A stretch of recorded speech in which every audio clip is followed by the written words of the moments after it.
the credit bureau's secret scoring model. The credit bureaus rely on these 6 categories to calculate every American score. I'll guide you through understanding the most critical factors, how to effectively manage each, and why achieving perfection in each category isn't necessary to obtain a perfect credit score. Are you someone who has struggled with managing your credit? Or maybe you just want to take your credit score from good to great. Perhaps you're looking to just start building your credit. Or maybe you're like I was, and you just want to educate yourself on the ins and outs of credit so you can put yourself in the very best position possible. Well, I have great news because you're in the perfect spot. If you're open to investing just 12 minutes of your day, I'm here to reveal the credit bureau's scoring model secrets. I'll provide you with invaluable information and free resources to help you achieve the coveted perfect credit score. Investing this short amount of time can potentially save you thousands of dollars because exceptional credit allows you to pay less for the same things as others while gaining access to more. And yes, it's entirely possible to obtain the perfect credit score. In the comments below, share with us what are some lessons you have learned with your credit, or mistakes you have made, or misconceptions you've had. And please stick around for when I go in depth on why mismanaging credit cards can negatively impact 4 different categories. Now, you might be asking yourself or thinking, what makes me such an expert on credit? Well, as a matter of fact, this is exactly what I do each and every day.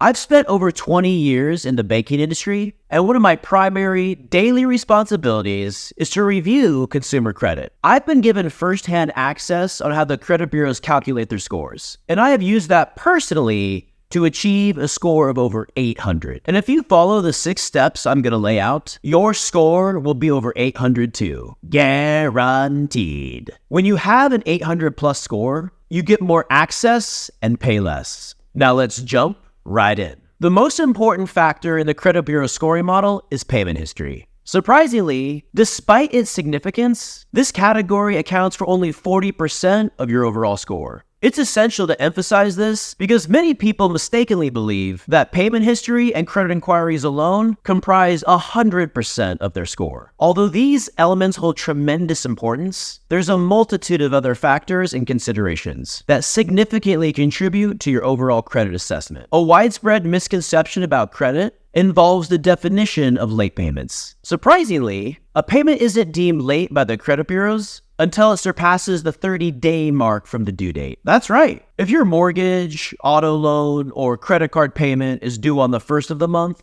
it's not considered late until it's over 30 days overdue. So if you make that payment on the 10th, you're in the clear, as it isn't classified as late, and your credit score remains unaffected. There's one more crucial point to consider. The severity of the impact of the late payments also varies based on the type of debt. The more secure the debt, the more late payment will hurt the score. So always avoid late payments on secure debt, like mortgages and auto loans. To reach a perfect credit score, avoiding late payments is non-negotiable. Consistently meeting payment deadlines is crucial, especially when it comes to secured debt. If maintaining that flawless score is your goal, ensuring on-time payments is an absolute must. The second most important factor in credit is age and diversity of accounts, accounting for 21% of the overall score. This category considers the length of time your credit accounts have been active as well as the variety and diversity of your credit accounts. It's a component often overlooked by many consumers, but having a diverse range of credit types is beneficial. The greater the diversity in the types of credit you have, the more positively it can impact your overall credit profile. This high impact category holds immense importance because the credit bureaus prioritize observing a proven track record spanning months, years, and even decades. To attain the highest great rating, the credit bureaus ideally seek accounts that are over 25 years old, a standard that might seem unattainable for younger individuals or those without a lengthy credit history. However, this underscores the reason why it's crucial to never close your older accounts. Personally, I've retained my first credit card from when I was 19, keeping it open and active precisely for this reason. Maintaining an account for over 20 years has significantly contributed to my credit history. It's important to note that closing older accounts, such as an auto loan or a mortgage, might actually lead to a decrease in your score because these accounts will no longer be actively reporting on your credit.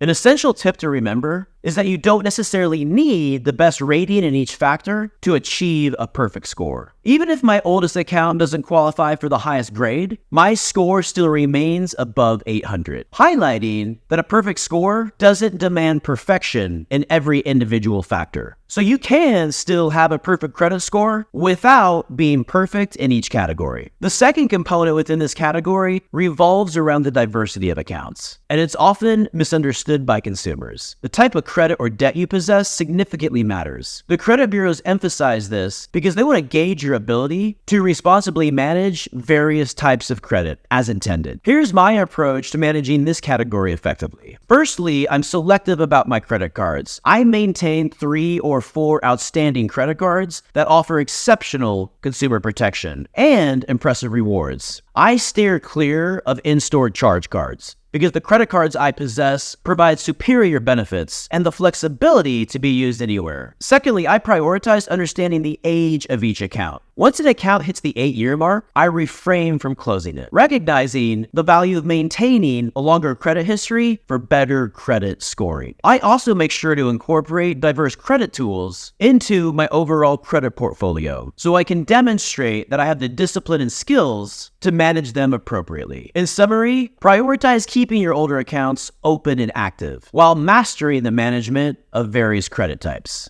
One red flag indicating irresponsible management of revolving accounts is maxing out your credit cards. Speaking of which, the third most important factor is utilization of revolving accounts, accounting for 20% of the overall score. Credit utilization is scored off of percentages and not balances. It might rank as the third most important factor, but its significance lies in its unique nature. Mismanagement of this category can adversely affect other categories due to how it functions. Unfortunately, many Americans struggle with effectively managing their revolving accounts and credit cards. Here's how it works. Let's consider a credit card with a $10,000 limit. If someone carries a balance of $2,500, their credit utilization rate stands at 25%. Now here's the eye-opener. To qualify for the highest and most favorable rating in this category, your credit utilization rate should ideally never surpass 10% of the overall limit. In the same scenario with a $10,000 limit, the balance shouldn't exceed $1,000. Anything beyond this threshold will begin to negatively impact your credit score. As depicted in the graph, the good category falls between 10 to 30%. To secure a good rating at a $10,000 limit, the balance shouldn't surpass 30% or $3,000. If it does exceed this, your credit score will begin to significantly suffer. Remember, this category holds considerable impacts on your overall score. It's also important to consider your global credit utilization rate among all open credit cards. Keep in mind that you want all open individual accounts as well as your total accounts to remain under 10%. And this is one reason why I'm an advocate for increasing my credit lines over time responsibly. The reason I'm emphasizing this is because among all factors influencing credit scores, this particular aspect is where many Americans consistently struggle. In my experience, a significant number of individuals often carry exceptionally high balances on their credit cards relative to their limits, sometimes reaching 60 or 70% or even more. When this occurs, their credit scores take a substantial hit and plummet. Here's the stark reality. If you max out your credit cards or maintain a balance that exceeds 30% of the limit, your credit score is likely to drop by over 100 points or more. This isn't a mere possibility, it's the harsh truth of how credit utilization affects your overall score. Factor number 4 is total account balances, accounting for 11% of the overall score. The key point to note here is that it's not solely about the sheer amount of debt you possess, but rather how and where that debt is distributed. It's essential to allocate long-term debt to appropriate instruments like mortgages and short-term debt to vehicles such as credit cards. For instance, an individual with $1 million